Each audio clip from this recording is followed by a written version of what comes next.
l'année vue par la science.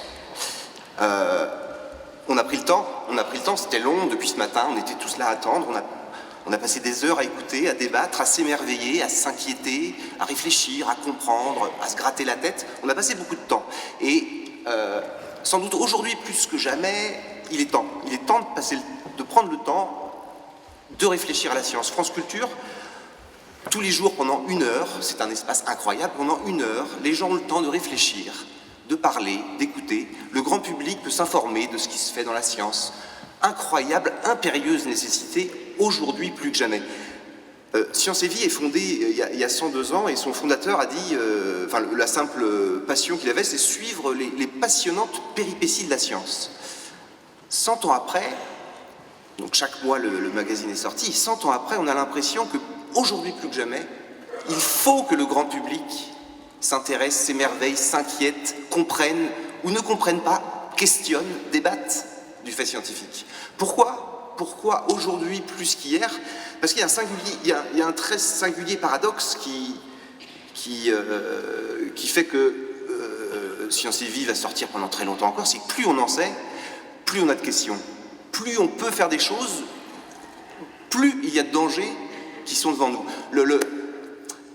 Prenons les théories physiques, biologiques. L'espace, le temps, on regarde le ciel, on en sait de moins en moins. Il y a de plus en plus de matière noire, d'énergie sombre. On regarde au corps de nos cellules, les gènes deviennent de plus en plus complexes. On regarde les espèces, on ne sait plus trop ce que c'est qu'une espèce. Qu'est-ce que c'est qu'un écosystème? Tous les objets fondamentaux, plus on les étudie, plus ils nous posent de questions. Pire encore, pas dans les théories, mais dans les technologies. Plus on a des machines, plus augmente le domaine de l'immaîtrisé. Les risques, les aléas explosent au fur et à mesure que la puissance des machines qui se veulent en totale maîtrise. Donc on est dans ce total paradoxe, c'est que le progrès ne va pas de soi. Le progrès n'éclaire pas immédiatement. Le progrès, il fait débattre, il fait question, il fait peur, et impérieuse nécessité que le grand public s'en empare, réfléchisse, afin que derrière le progrès, il y ait la lumière. Étienne Klein est un physicien, spécialiste de mécanique quantique, spécialiste du temps, et il va nous expliquer pourquoi est-ce qu'on est dans cette singulière position, 2015, dans ce forum, l'année vue par la science, et on le voit, la lumière n'est pas partout, on n'est pas arrivé dans le siècle des Lumières, que cet incroyable progrès de la science qu'il a fait pendant le XXe siècle et le début du XXIe siècle, les promesses, pourquoi elles n'ont pas été totalement tenues?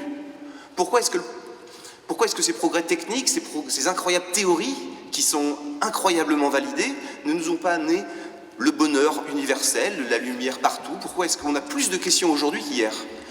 Singulier paradoxe qui ne pourra être résolu que si l'ensemble du grand public s'en empare, le débatte. C'est à la société de s'emparer de ces questions-là. France Culture, chaque jour de la semaine, ouvre une fenêtre. Nous, à Science et Vie, chaque mois, on tâche de la prolonger. Étienne Klein, dans cette journée de clôture de la 3e année vue par les sciences, va essayer de nous éclairer pourquoi, après tant de progrès, nous ne sommes pas encore en pleine lumière. À quelle distance sommes-nous des lumières? Étienne Klein.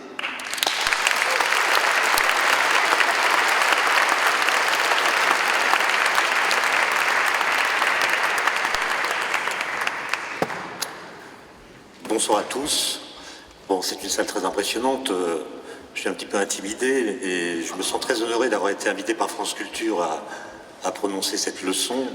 Alors, c'est pas vraiment une leçon, j'ai pas de leçon à donner, mais une sorte de réflexion autour des questions qui viennent d'être évoquées. À quelle distance sommes-nous des Lumières?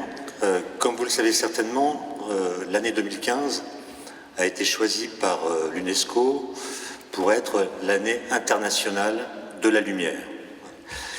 Et comme pour honorer cette annonce, le satellite Planck vient de publier, c'était la semaine dernière, les résultats incroyables qu'il a obtenus sur le fond diffus cosmologique, c'est-à-dire ce qu'on appelle la première lumière, qui a été émise 380 000 ans après ce qu'on appelle le Big Bang. Et l'étude de cette lumière fossile nous renseigne très précisément sur les paramètres importants de l'univers physique, notamment la proportion de matière noire, d'énergie noire et de matière ordinaire, disons. Donc il y a beaucoup de noir dans ces affaires, ce qui veut dire que la lumière n'est pas partout, en effet. Et d'une façon générale, les mois qui vont suivre vont être l'occasion pour les physiciens de réfléchir à ce qu'est la lumière, de revisiter les grandes révolutions de la physique qui ont radicalement changé leur façon de décrire la lumière, de la comprendre et aussi de ne pas la comprendre. Il y a des choses qu'on ne comprend pas à propos de la lumière. Et évidemment, ils devront veiller à bien expliquer tout cela au plus grand nombre de personnes possible, notamment par le canal de France Culture. Alors ces révolutions à propos de la lumière en physique, ce sont d'abord évidemment la théorie de la relativité d'Einstein, qui a fait de la lumière une authentique entité physique, une entité autonome. Avant, la lumière, c'était simplement un mode de vibration d'un milieu particulier qu'on appelait l'éther, et en proclamant la mort de l'éther, Einstein fait de la lumière un être physique qui existe par lui-même et qui peut se propager tout seul, comme un grand, dans le vide, sans avoir besoin de s'appuyer sur un support matériel, ou immatériel d'ailleurs, qu'était l'éther. L'autre grande révolution, c'est la physique quantique, qui a établi que la structure de la lumière n'est pas purement ondulatoire, que des corpuscules s'y montrent aussi à l'occasion, dont la présence fait tout le sel de l'affaire. Je dirais même, pour ceux qui s'intéressent aux interprétations de la mécanique quantique, tout le délice de l'affaire.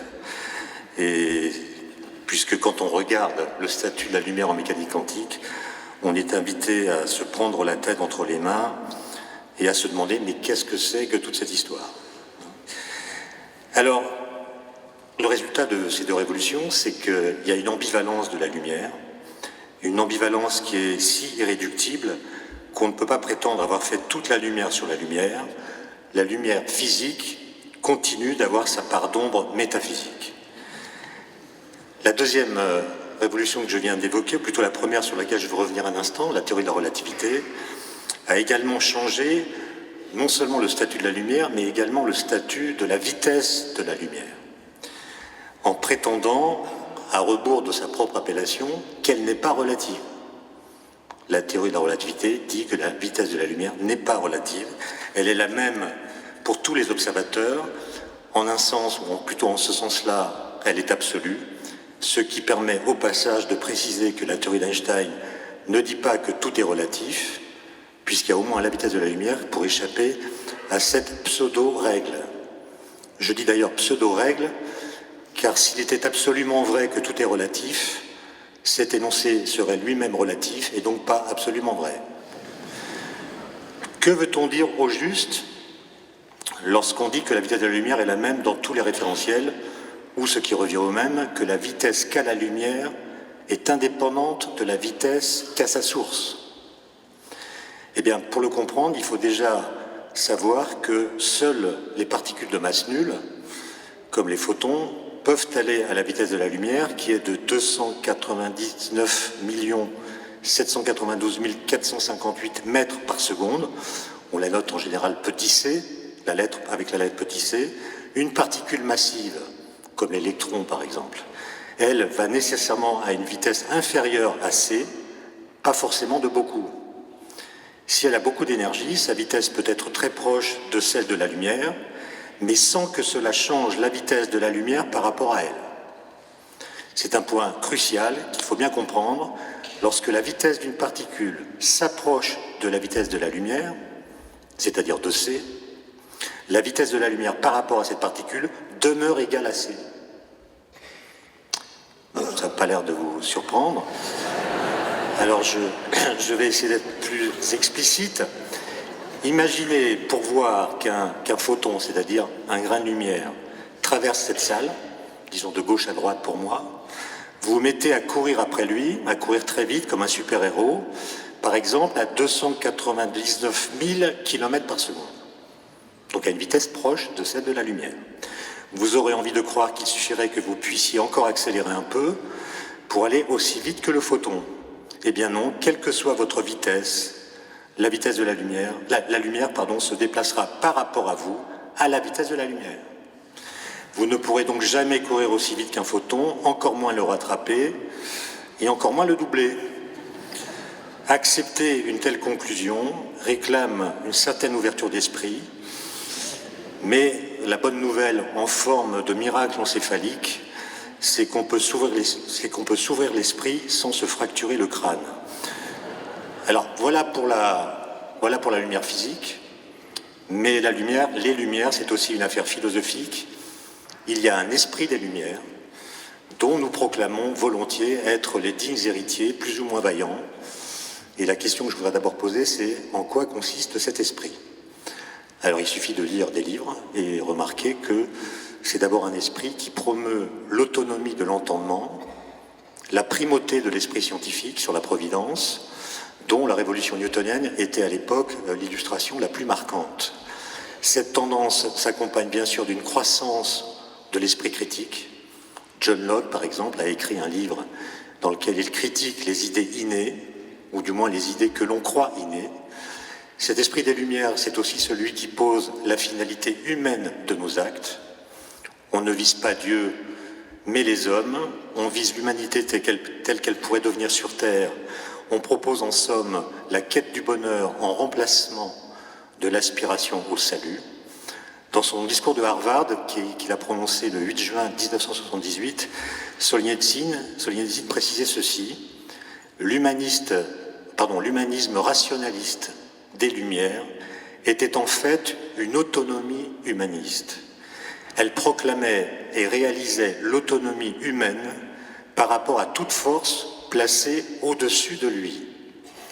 La philosophie des Lumières est donc un anthropocentrisme qui réclame que l'idée de l'homme soit posée au centre, sinon de ce qui existe, du moins de ce qui doit être pensé comme ayant une valeur suprême. L'esprit des Lumières, enfin, invite à croire à l'universalité, d'abord à celle des droits de l'homme, mais également à l'universalité liée aux vérités de science.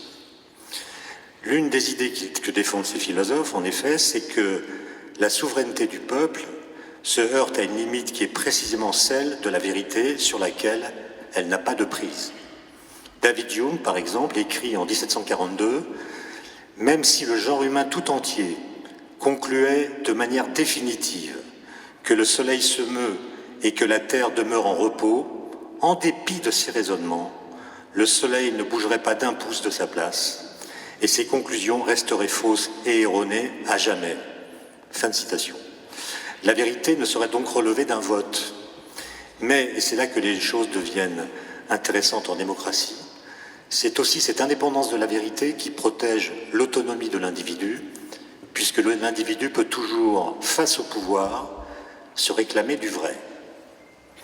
Alors si on veut aller un peu plus loin dans l'esprit des Lumières, et pour mieux le définir, on peut se référer à Kant, qui a écrit un petit livre en 1784, qui s'intitule justement « Qu'est-ce que les Lumières ?»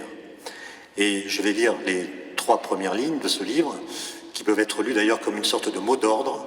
« Qu'est-ce que les Lumières ?» demande Kant. Eh bien, c'est la sortie de l'homme hors de sa minorité dont il est lui-même responsable. Alors la minorité, c'est pas la minorité au sens habituel du terme. Ce qu'il appelle la minorité, c'est le fait de ne pas être intellectuellement majeur. Et donc il dit, la minorité, c'est notre incapacité à nous servir de notre entendement sans la direction d'autrui. Cette minorité, nous en sommes nous-mêmes responsables, puisque la cause en réside non pas dans un défaut de notre entendement, mais dans un manque de décision de s'en servir sans la direction d'autrui. Sapere aude, en latin, est le courage, dit Kant, de te servir de ton propre entendement. Voilà la devise des Lumières. Alors dans cet ouvrage qui est assez incroyable, d'ailleurs je ne l'avais jamais lu, je l'ai lu pour cette leçon, Kant ne s'intéresse pas aux conditions de possibilité de la connaissance, mais à la question du sens et des implications du présent lorsque les normes de la vérité deviennent caduques, notamment du fait des progrès de la science. La question, c'est comment penser quand les sciences nous obligent à changer notre façon de penser. Et être des Lumières, c'est accepter de changer notre façon de penser quand les vérités de science nous obligent à le faire. Alors nous nous considérons tous comme les héritiers des Lumières, plus ou moins vaillants d'ailleurs, et cette proclamation est devenue si automatique qu'elle ressemble à une ritournelle. Et la question que je voudrais poser, c'est à quelle distance exacte sommes-nous réellement de leur esprit? Alors pour poser cette question, il faut d'abord veiller à ne pas trop idéaliser l'esprit des Lumières, mais simplement choisir de le prendre comme référence.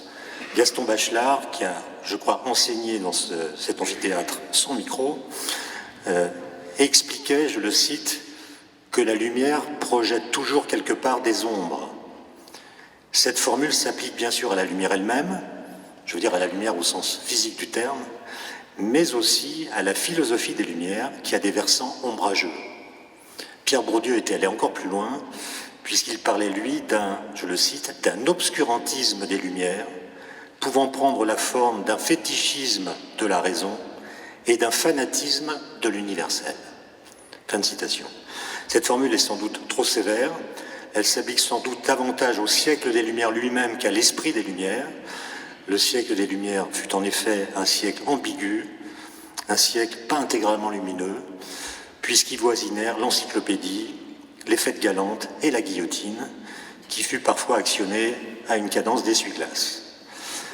Alors je voudrais, parce que je n'ai pas le temps de tout regarder, mais au moins regarder comment notre rapport à la vérité a changé. Est-ce qu'il est conforme ou non à l'esprit des Lumières et à la prescription que Hume explicitait dans le petit extrait que j'ai lu tout à l'heure? On a envie de répondre oui. Mais quand on y regarde d'un peu plus près, on observe que, en fait, nous nous montrons de plus en plus hésitants à définir les normes du vrai. Nous nous plaisons à imaginer de plus en plus que la ligne de démarcation entre le faux et le vrai pourrait être poreuse, en tout cas pas très étanche.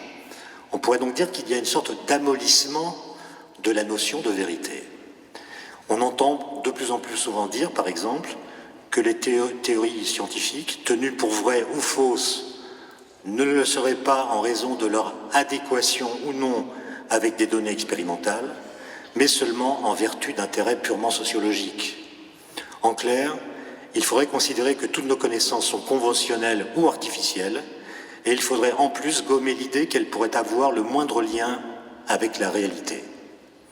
On entend souvent dire « la science, c'est le doute ». Et on déploie toutes sortes de stratagèmes intellectuels, à commencer par l'invocation du prétendu bon sens, pour ne pas croire ce que nous savons. Pour ne pas croire ce que nous savons. Il faudrait par exemple douter de la contribution anthropique au changement climatique au motif qu'il serait antinomique avec ce que nous souffle le bon sens. On ne trouve guère de telles idées sous la plume des philosophes des Lumières, et donc il y a là manifestement une prise de distance avec eux. Notre société est d'ailleurs parcourue par deux courants de pensée qui sont contradictoires, qui devraient d'ailleurs s'annuler l'un l'autre, mais qui en réalité se fécondent mutuellement.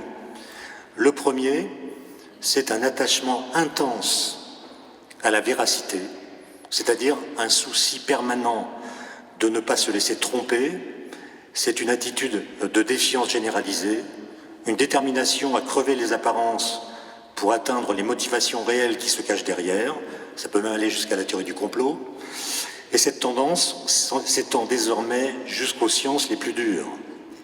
Mais à côté de ce désir de véracité, qui normalement devrait servir la conquête de la vérité, eh bien à côté de ce désir, de ce refus d'être dupe, il existe une défiance tout aussi grande à l'égard de la vérité elle-même.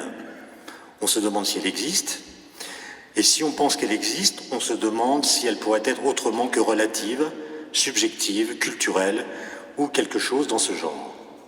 Et ce qui est étonnant, c'est que ces deux attitudes, l'attachement à la véracité et la suspicion à l'égard de la vérité, qui devraient s'exclure mutuellement, se révèlent en pratique parfaitement compatibles. Elles sont même mécaniquement liées, puisque le désir de véracité suffit à enclencher un processus critique généralisé qui vient ensuite fragiliser l'assurance qu'il y aurait des vérités assurées. Donc la véracité le souci de véracité, contribue à nier l'existence de la vérité. Et là, il y a un processus dynamiquement très efficace qui conteste le prestige des scientifiques et fragilise le crédit de leurs paroles. Et ce phénomène est là encore, je pense, une mesure d'un écart par rapport à la philosophie des Lumières. Personne n'a jamais dit à Newton « Mon brave Isaac, ta théorie de la gravitation universelle est intéressante, mais est-ce qu'elle ne serait pas une simple construction sociale entièrement liée au contexte très particulier dans lequel tu as pris la peine de la formuler ?» Aujourd'hui, des gens posent ce genre de questions tout en prenant l'avion, ce qui est une sorte de contradiction, parce que si on prend l'avion et que les lois physiques qui permettent à l'avion de voler sont des constructions sociales, alors ne riez pas, parce que l'affaire est plus compliquée que ce que je semble dire là, parce que il faut prendre acte que, contrairement à ce que pensaient les philosophes des Lumières, la théorie de Newton a une validité qui n'est pas universelle. Elle permet d'envoyer Rosetta jusqu'à une comète située à 500 millions de kilomètres de la Sorbonne, mais elle tombe en panne, elle s'effondre conceptuellement dès qu'un trou noir montre le bout de son nez. Et donc la théorie de Newton n'est pas vraie. En tout cas, sa validation ne marche que dans un domaine limité. Et donc la question que nous devons nous poser, c'est comment penser ensemble la vérité et l'histoire de l'idée que l'on se fait de la vérité. Est-ce qu'on peut penser ces deux choses-là ensemble? Et au motif qu'il y a une histoire de la vérité, est-ce qu'on doit en conclure qu'il n'y a pas de vérité? L'autre chose, c'est l'idée de progrès qui a été citée tout à l'heure. Où est-ce qu'on en est avec l'idée de progrès? Alors on peut imaginer une expérience de pensée, par exemple prendre des philosophes des Lumières comme Condorcet, d'Alembert. Bon, d'Alembert qui pensait que, par exemple, il écrit dans un article qui s'appelle Géométrie, au géomètre dans l'encyclopédie, il dit, voilà, si vous prenez une nation qui est soumise à un joug tyrannique, et si dans cette nation vous formez quelques géomètres, quelques scientifiques, eh bien, quelques temps plus tard, le peuple se sera libéré de son joug. D'Alembert ne connaissait pas la Corée du Nord, où il existe d'excellents géomètres. Prenez Condorcet, qui explique qu'il y a un embrayage automatique entre toutes les formes de progrès. Le progrès scientifique engendre un progrès technique, qui engendre un progrès matériel, qui lui-même engendre un progrès moral, qui lui-même engendre un progrès politique. Vous prenez tous ces gens et vous les faites venir en 2015. Alors vous ne leur montrez pas tout d'un seul coup parce qu'ils vont être perdus, mais vous les emmenez dans une classe de terminale à assister à un cours de mathématiques. Ils vont être complètement étonnés. Et ce qu'ils entendront et verront confirmera leurs prédictions les plus audacieuses, à savoir qu'en 2015, les jeunes gens savent calculer des intégrales, ce qu'ils ne savaient pas faire, et connaissent des théorèmes de mathématiques dont ils ne connaissent même pas le nom. Et donc ils diront, tiens, ça a progressé, vraiment. L'instruction, les connaissances. Ensuite, vous les amenez au CERN. Vous leur faites visiter les grandes installations qui ont permis la découverte du boson de Higgs en 2012. Vous leur expliquez le boson de Higgs. Déjà, ils vont être complètement étonnés de voir la taille des instruments, ce qu'ils permettent de faire. Et vous leur expliquez que la découverte qui a été faite oblige à changer notre façon de penser le lien entre matière et masse. Et donc, ils vont comprendre que des découvertes scientifiques permettent de faire des découvertes philosophiques négatives. C'est-à-dire obligent à repenser des choses qui étaient jugées classées auparavant. Et là encore, ils vont être très surpris et vont considérer que leurs prédictions étaient nettement moins enthousiasmantes que ce que la réalité suivante, l'histoire, a permis de faire advenir. Et puis, le samedi soir, vous les mettez sur un canapé et vous les obligez à regarder l'intégralité du programme télévisuel d'une chaîne commerciale. Et là, alors qu'auparavant, évidemment, vous leur avez expliqué qu'au XIXe siècle, on a découvert une nouvelle interaction, qui est l'interaction électromagnétique, et qu'un siècle plus tard, des ingénieurs, utilisant cette interaction, sont parvenus à fabriquer des boîtes parallélépipédiques qui permettent de transmettre le son, l'image dans tous les foyers. Et eux vont dire, c'est extraordinaire, on va pouvoir diffuser Angers continue, les cours du Collège de France, dans les foyers français. Et là, ils vont penser qu'il s'est passé quelque chose qui n'était pas prévu. Et comme ils avaient du vocabulaire, ils auraient certainement dit il y a eu une allotélie. C'est-à-dire, le but atteint n'était pas tout à fait le but visé. Et donc, il faut réfléchir sur ce désaccord entre ce qu'ils avaient imaginé et ce qui s'est produit. Parce que ce qui est certain, c'est que c'est bien au siècle des Lumières que l'idée de progrès s'est forgée, à partir de la conception d'un temps linéaire qui venait remplacer la conception d'un temps cyclique. Dans un temps cyclique, il ne peut pas y avoir de progrès puisque tout se répète. Dans un temps linéaire, on peut penser à un futur différent du présent. Et donc, le progrès, l'idée de progrès, va se greffer sur la physique de Newton, qui oblige à penser un temps linéaire, c'est-à-dire un temps qui va de l'avant, en ne repassant jamais deux fois par le même instant. Et cette idée de progrès est une idée qui est théorisée comme étant une idée doublement consolante. Elle l'est d'abord parce qu'en étayant l'espoir d'une amélioration future de nos conditions de vie, elle rend l'histoire humainement supportable. Elle rend le présent supportable au nom d'un futur meilleur. L'idée de progrès fait miroiter loin sur la ligne du temps une utopie certes désirable, mais qui n'adviendra pas toute seule. Elle ne nous sera accessible qu'à la condition qu'on se mobilise pour l'atteindre. Comme cette utopie est crédible et attractive, elle fait se lever les têtes et retrousser les manches, et surtout, elle donne l'envie d'avancer. Mais c'est aussi une idée consolante par le fait qu'elle donne un sens au sacrifice qu'elle impose. Au nom d'une certaine idée de l'avenir, le genre humain est sommé de travailler à un progrès dont l'individu ne fera pas lui-même l'expérience, puisqu'il n'est qu'un infime maillon de la chaîne des générations. Alors Kant, pour le citer encore, dit « L'idée de progrès est une perspective consolante sur l'avenir, où l'espèce humaine nous est représentée dans une ère très lointaine, sous l'aspect qu'elle cherche de toutes ses forces à revêtir. » Croire au progrès, c'est donc refuser la bohème. Croire au progrès, c'est accepter de sacrifier du présent personnel pour fabriquer du futur collectif. Et donc la question pour nous, c'est, puisqu'il faut une certaine idée du futur collectif pour installer l'idée de progrès, au nom de quel futur collectif sommes-nous, nous, prêts à nous sacrifier? Et pour le savoir, il faudrait disposer d'une représentation crédible et attractive de notre futur commun, et c'est justement cette configuration qui semble faire défaut aujourd'hui. Croire à l'esprit des Lumières, cela commence par se faire une image de l'avenir et y croire avec suffisamment de foi ou avec suffisamment d'arguments pour travailler à la faire advenir. Ce que je veux dire, c'est que pour accepter de sacrifier du présent personnel au nom d'un futur collectif, il faut un rattachement symbolique au monde, à son histoire, à son avenir. Il faut donc disposer d'une petite chose qu'on appelle une philosophie de l'histoire, petite chose qu'on ne trouve pas à la brocante du coin. Notre rattachement à l'avenir fut longtemps perspectiviste, il ne l'est plus. Nous avons perdu en profondeur temporelle, le présent est désormais sans épaisseur, et nos rattachements sont tous horizontaux, fluides, réversibles.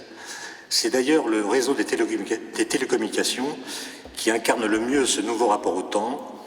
Les nœuds qui le constituent ne sont que des nœuds de passage qui ne nécessitent aucune direction ni aucune finalité.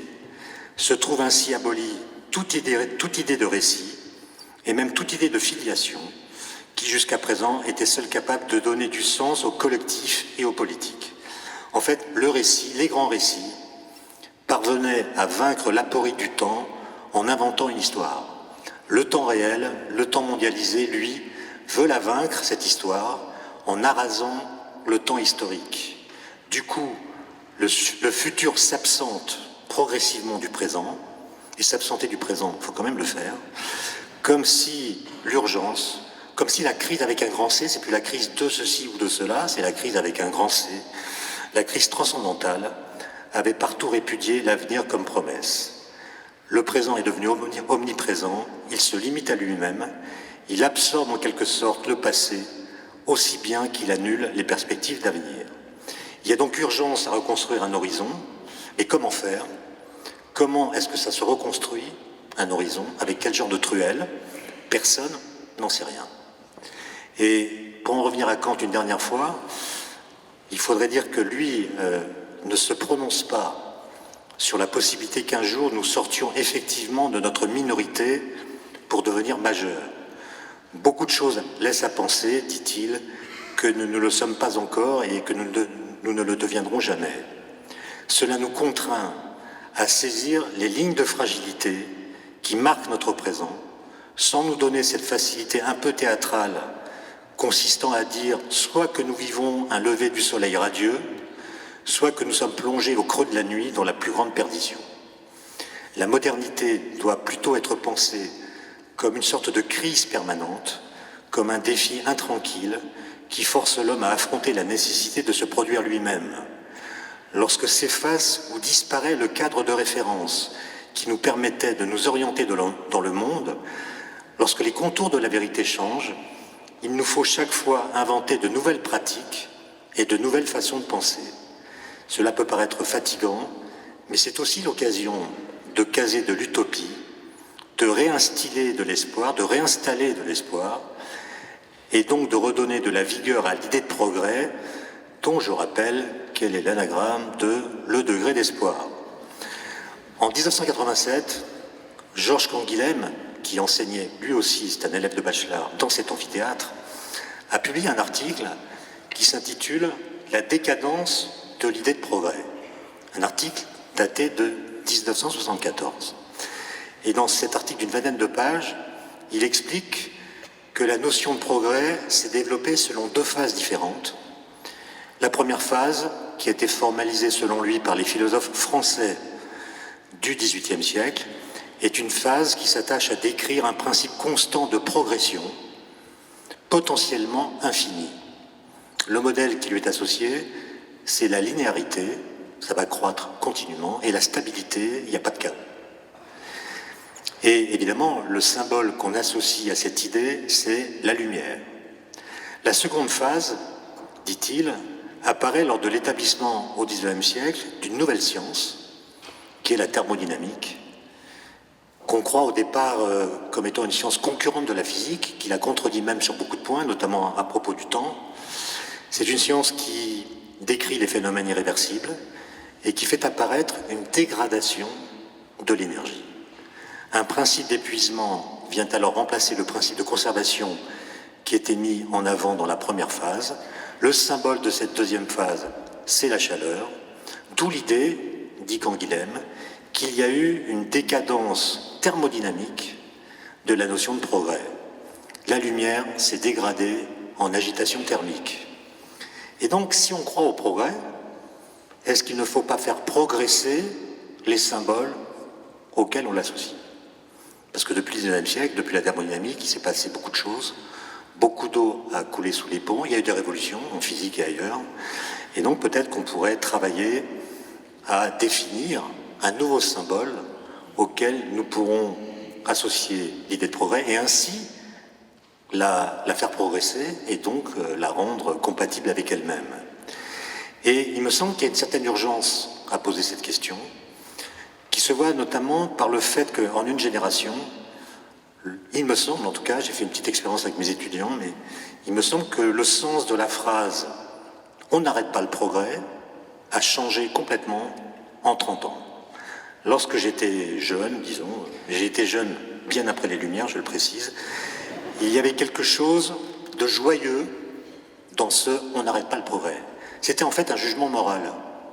C'était une salutation enthousiaste adressée au futur, qui disait en gros qu'il serait moralement coupable d'interdire que de vouloir stopper la marche du progrès. Ça voulait dire qu'il ne serait pas bien, moralement, de vouloir arrêter le progrès.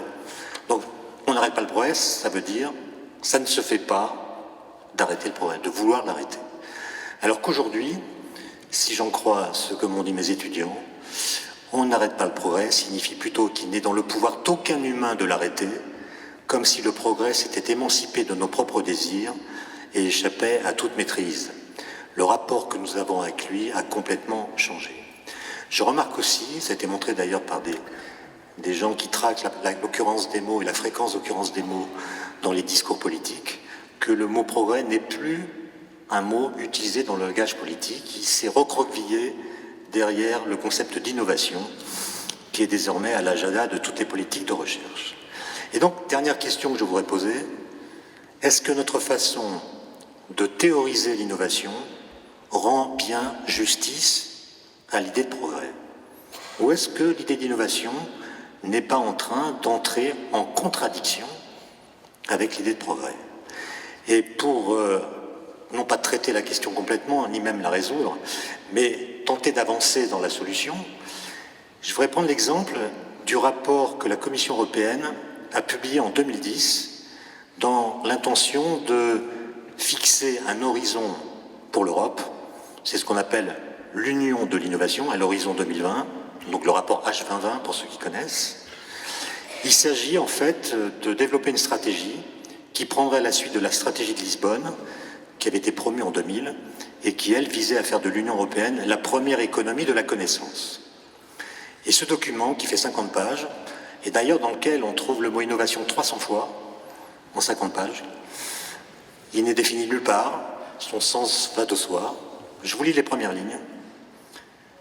La compétitivité, l'emploi et le niveau de vie du continent européen dépendent essentiellement de sa capacité à promouvoir l'innovation, qui est également le meilleur moyen dont nous disposions pour résoudre les principaux problèmes qui se posent à nous et qui chaque jour deviennent plus aigus, qu'il s'agisse du changement climatique, de la pénurie d'énergie et de la raréfaction des ressources, de la santé ou du vieillissement de la population. Fin de citation. Et donc, ce qui est étonnant dans ce texte, c'est qu'on demande à l'innovation, non pas de faire advenir un monde meilleur, mais d'empêcher que le monde actuel s'effondre ou se délite. Et la question, c'est est-ce que ce type de discours est bien compatible avec la philosophie des Lumières? Alors, j'ai regardé comment le mot innovation est apparu au cours de l'histoire, et d'après les recherches que j'ai pu mener, le mot innovation est apparu au XIIIe siècle dans le domaine de la théologie. Innovation en latin, c'était un mot négatif. L'innovation, c'était en gros les discours que tenaient certains théologiens nouveaux, qu'il fallait surveiller comme le lait sur le feu au motif qu'ils pouvaient devenir hérétiques. Voilà, c'est ça l'innovation, en fait c'est l'innovation dogmatique. Et celui qui va donner un sens mélioratif au mot innovation, c'est Francis Bacon, qui a écrit un livre en 1625, dans lequel il parle de l'innovation d'une façon qui ressemble étonnamment à ce que je viens de dire. Voilà, il dit « Le temps abîme les choses », alors que les philosophes des Lumières disent « Le temps n'est pas corrupteur, il est constructeur ». Le temps va nous permettre de construire des choses. Bacon, il n'est pas là-dedans, il dit « Le temps est corrupteur, c'était mieux avant ». Et donc, l'innovation, c'est ce qu'il faut faire pour empêcher que la corruption que produit le temps en passant soit délétère, et il faut donc innover pour compenser ces effets délétères, pour maintenir l'humanité à niveau. Voilà ce qu'il écrit. Le mal dans la nature humaine, telle qu'elle est pervertie, possède un mouvement naturel, et il se renforce au fur et à mesure que le temps passe. Ça va de plus en plus mal. Tandis que le bien, tel un mouvement forcé, a toute sa force à son commencement. Donc le bien s'épuise, le mal progresse, l'innovation est là pour compenser l'écart. Il poursuit, si le temps bien sûr change les choses pour le pire, et si nous ne les modifions pas pour le meilleur, quelle sera la fin? Et donc il serait facile de continuer, mais je crois que je vais rapprocher de la fin de mon temps de parole, mais il serait facile de reprendre des phrases de Bacon et de voir qu'il dit à peu près exactement ce que nous disons aujourd'hui de l'innovation. À commencer par le principe de précaution, il fait aussi une comparaison entre l'innovation et un nouveau-né, avec l'idée qu'une innovation, au tout début, il faut l'aider, parce qu'elle n'est pas adaptée au monde qu'elle trouve, et petit à petit, après une phase d'adaptation, elle peut devenir compatible avec la société qui l'accueille. Et ce que je veux faire remarquer en conclusion, c'est que cette métaphysique du temps corrupteur qu'on trouve chez Bacon, on la trouve dans le rapport de la Commission européenne. Alors qu'on s'attendrait, puisque nous sommes les héritiers des Lumières, à appuyer notre discours à propos du futur sur un temps constructeur. Autrement dit, où est passée l'idée des Lumières selon laquelle il ne s'agit pas d'empêcher le monde de se défaire, mais de configurer un monde futur crédible et attractif, puis de travailler de façon à le faire advenir. Si l'on veut réinstaurer l'esprit des Lumières, il faut non seulement changer le symbole auquel on associe leur esprit, mais aussi commencer par réinsérer le projet scientifique dans un projet de civilisation, ce qui ne sera pas une petite affaire, vous en conviendrez. Alors plutôt que de disserter sur ce point à coups de formules creuses, je vais terminer par la lecture d'un texte très court, vous allez voir, moins d'une page, qui fait directement écho aux questions que je viens de traiter, et également directement écho à l'actualité la plus récente. Alors en fait, l'année internationale de la lumière a été ouverte dans cet amphithéâtre, officiellement, le 8 janvier 2015. Il y a eu beaucoup d'exposés faits par des physiciens sur la lumière, et puis c'était le lendemain des attentats. Donc il y avait une ambiance assez particulière, et il me semble que le texte que je vais lire pourra nourrir votre réflexion